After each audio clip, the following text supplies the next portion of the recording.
welcome back to Cinematic Sarcastic, a podcast that talks all things movies and television. I'm Natalie, and I'm your host. On today's episode, we are finally going to talk about Furiosa, a Mad Max saga. I am a little bit behind in getting to this one, and I will be completely honest, it's really because I wasn't as excited about this one going into it as I thought I would be. And at the end of the day, I am 100% prepared to be fully downvoted for my review here, but I did go see Furiosa. I will be completely honest. I didn't like this one. I did not really like this one. I think if you are going into it purely for entertainment, purely for the car chases and the explosions and all of that stuff, then this is going to be a good time because it has every single one of those things. But if you are going into Furiosa expecting there to be a good story or characters that you care about, or for this to match up in any way, shape, or form with Mad Max Fury Road, I think that you are going to be very disappointed. I think Furiosa, for me, for one, I was not a huge fan of the recasting of Charlize Theron with Anya Taylor-Joy. I think I have mentioned before that I don't really think that Anya Taylor-Joy is one of my favorites. I have never really seen a movie with her in it that I was blown away by. And I really very much enjoyed Charlize Theron's portrayal of Furiosa in Fury Road. And I actually really liked Fury Road. I know that all over like the media and stuff, they put out a whole bunch of stories about how her, Charlize Theron that is, and Tom Hardy just did not get along and that they had a lot of issues. So for me, I guess I didn't understand why they could not have brought her back for Furiosa, especially because even though I knew that this was supposed to be a prequel, at the end of the day, Furiosa ends pretty much exactly where Fury Road picks up. So to me, there is a disconnect there as far as like why they needed to recast. I think it would obviously have worked the same, and I think worked better if they had used Charlize Theron instead of Anya Taylor-Joy. I was sort of expecting when I went into the prequel, and so Furiosa is essentially just kind of how Imperator Furiosa becomes a character, like how it's her prequel essentially before Fury Road starts. And so I was expecting that they had recast it because a lot of the story was going to take place significantly before Fury Road, because Anya Taylor-Joy, is a younger actress. And I assumed that this movie was going to be, decades maybe before the next film. And it really isn't. I mean, it kind of is. It doesn't really give you a span of time or how much time is passing. I think that even though I really enjoyed Chris Hemsworth's Dr. Dementis in this, I think he more than stole the show as far as his character. Though I will say, I don't understand why they have to give him a fake nose in things. Like, it's still his face. Anyway, I really enjoyed his character, but it doesn't give you like a time frame of when things are ending. And like I said, this ends exactly where Fury Road picks up. So I guess for me, the more exciting story, or what I am more curious about than anything that happened in Furiosa, was what is it that happened to the place that she comes from? Like, when we get to Fury Road and she finally does make it back home, her home is completely just wasteland like everything else. But Furiosa doesn't touch on that aspect of things at all. Like, it just shows kind of her side of things after being taken and going to like Immortan Joe, and how she kind of gets immersed in that whole thing. But it never shows what happens to like where she comes from, or what happened to the people where she comes from. And that to me, I guess, was a more interesting topic of like, how do you go from this land of prosperity to being a complete just marsh bog land of nothingness by the time we're at the end of Fury Road?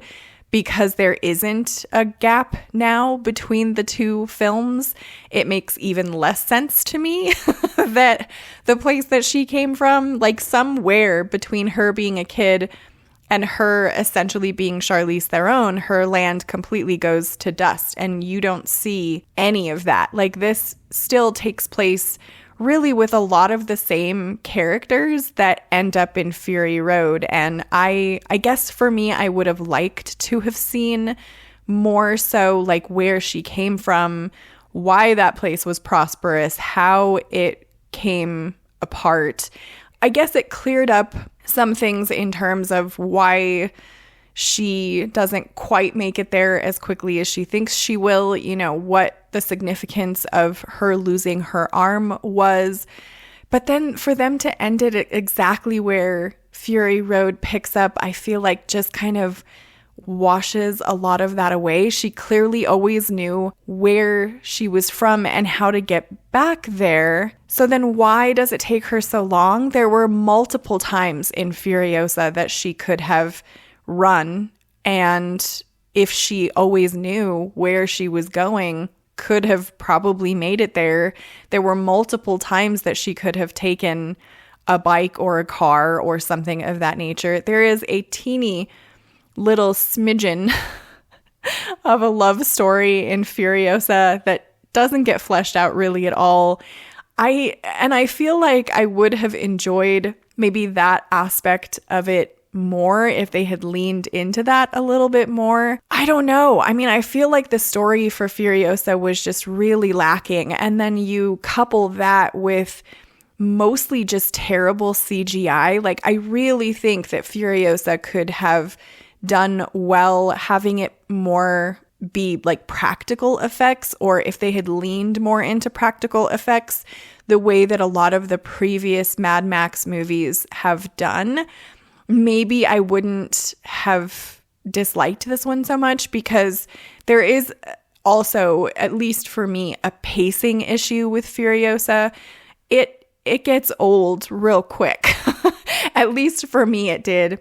I think really because I wasn't necessarily tied into any of the characters. Like, you are following Furiosa, but she has no lines in the movie. Like, she doesn't speak for the majority of it. So for me, at least, it was hard to like get attached to her or hard to care about the outcome of her character. And it was only when really she starts to lean into being more of Furiosa that we know her from in Fury Road, and her relationship with like Praetorian Jack and that sort of stuff, that I even really remotely started to care at all. And then it's still, you know, I don't know, 15, 20 minutes more of movie that I don't know. I feel like I could have done without the bulk of this film. I don't think that it needed to be 2.5 hours long. I could have 100% done without the entirety of her as a small kid, because I don't think that it lends to the movie really at all. Like, if they had touched on that in terms of that's how she gets kidnapped and then just sped forward to when she is sort of older and kind of how she gets into her character from Fury Road, I think that would have been fine. I sort of, I guess, assumed, or as I was watching it, because of the fact that she was a little girl, I thought that they really were going to lean into her story more so of like where she came from, where her people came from. And they didn't. They completely just left that and went right back to the exact same characters that we had seen from Fury Road. And for me, this one just did not hold up to Mad Max Fury Road. And it was also just missing Mad Max. So I'm not sure how they call it a Mad Max saga when there is no Mad Max. And I don't know. None of these characters really did it for me, I guess, this time around. I was not in love with this one. And I know it's getting really great reviews across the board from a lot of people who really think like this and Dune 2 were like the great movies of 2024. I don't think I would put them together at all. I think Dune was an exceptional film. I think that Furiosa really is just I don't know, it just wasn't there for me. I wish that I had waited to see this one on pay-per-view, because for me at least, it wasn't anything special that I felt like needed to be in the theater. And other than like the comfortable seats, there was no perk to be watching it in the theater. I guess for me, like the pacing issues were really tough. I wasn't tied into the story for this one. I definitely like Fury Road more than Furiosa. I don't even know that I would want to like add this one to my collection of like Mad Max DVDs and stuff.